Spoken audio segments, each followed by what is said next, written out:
황우석 박사는 2000년대 초반 대한민국에서 가장 주목받는 생명과학자 중 한 명이었습니다. 그는 동물 복제와 줄기세포 연구를 통해 세계적인 명성을 얻었으며 특히 개 복제 연구로 많은 관심을 받았습니다. 그러나 이후 논문 조작 논란과 연구 윤리 문제로 인해 큰 논란에 휩싸이기도 했습니다. 본 글에서는 황우석 박사의 동물 복제 연구의 과정과 성과 그리고 그 영향을 중심으로 살펴보겠습니다. 1. 황우석 박사의 윤리적 문제입니다. 황우석 박사는 연구 과정에서 여러 윤리적 논란에 휩싸였습니다. 가장 큰 논란은 논문 조작 사건이었으며 이는 그의 연구 신뢰성을 크게 떨어뜨리는 계기가 되었습니다. 2005년과 2006년 사이에 밝혀진 연구 조작 사건은 줄기세포 연구와 관련된 논문에서 실험 데이터를 조작하고 연구 성과를 과장했다는 점이 문제로 지적되었습니다. 이는 대한민국뿐만 아니라 전 세계적으로도 큰 파장을 일으켰습니다. 또한 연구 과정에서 여성 연구원들에게 난자를 기증받은 과정도 윤리적 문제로 지적되었으며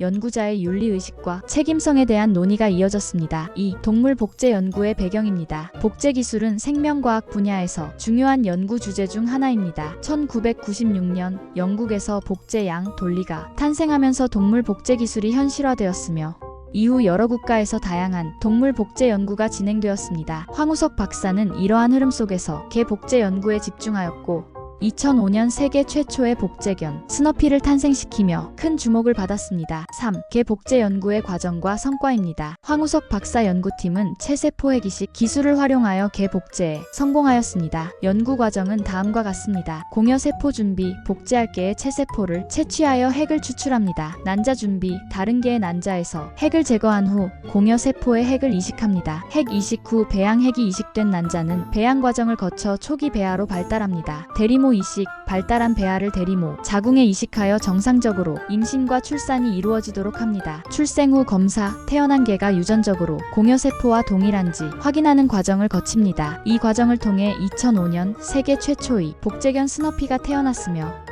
이 연구는 국제학술지 사이언스에 게재되어 큰 반향을 일으켰습니다. 스너피는 유전적으로 공여개와 동일한 DNA를 가지고 있으며 정상적인 성장 과정을 보였습니다. 4. 특징적인 복제 동물 사례입니다. 황우석 박사의 연구를 포함하여 여러 복제 동물 중 특별한 특징을 가진 사례들도 존재합니다. 스너피 세계 최초의 복제견으로 유전적으로 동일한 개를 복제하는 기술이 가능함을 증명했습니다. 또한 스너피는 건강하게 성장하여 개 복제 연구에 중요한 전환점을 마련했습니다.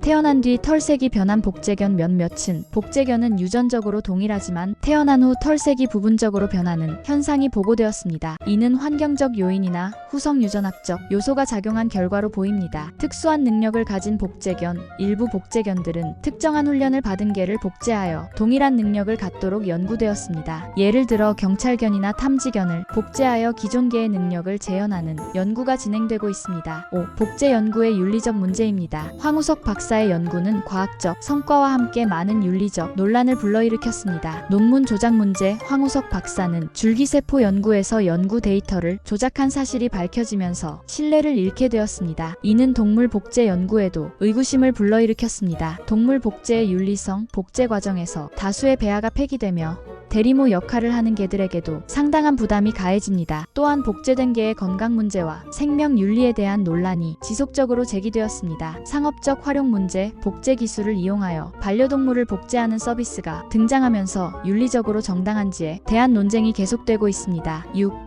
동물 복제 연구의 영향과 현재입니다. 황우석 박사의 연구는 한국뿐만 아니라 전 세계적으로도 큰 영향을 미쳤습니다. 과학적 기여. 스너피의 탄생은 개 복제 기술이 가능하다는 것을 입증하였으며 이후 여러 연구팀이 다양한 동물 복제 연구를 진행하는 계기가 되었습니다. 산업적 발전 이후 복제견 기술은 반려동물 복제 서비스로 이어졌고 현재 일부 기업에서는 상업적으로 반려견 복제 서비스를 제공하고 있습니다. 후속 연구 이후에도 복제 기술을 활용한 유전자 조작, 동물 연구입니다. 멸종위기종 복원 등의 연구가 지속적으로 이루어지고 있습니다. 7. 결론입니다. 황우석 박사의 동물 복제 연구는 과학적으로 중요한 의미를 지니고 있으며 개 복제 기술의 발전에 기여하였습니다. 하지만 연구, 윤리 문제와 논문 조작 사건으로 인해 그의 연구는 많은 논란을 불러일으켰습니다. 현재 동물 복제 기술은 상업적, 의료적, 생태적 측면에서 계속 발전하고 있으며 이에 대한 지속적인 윤리적 논의가 필요합니다. 과학 발전과 윤리적 책임이 조화를 이루는 방향으로 연구가 진행되어야 할 것입니다.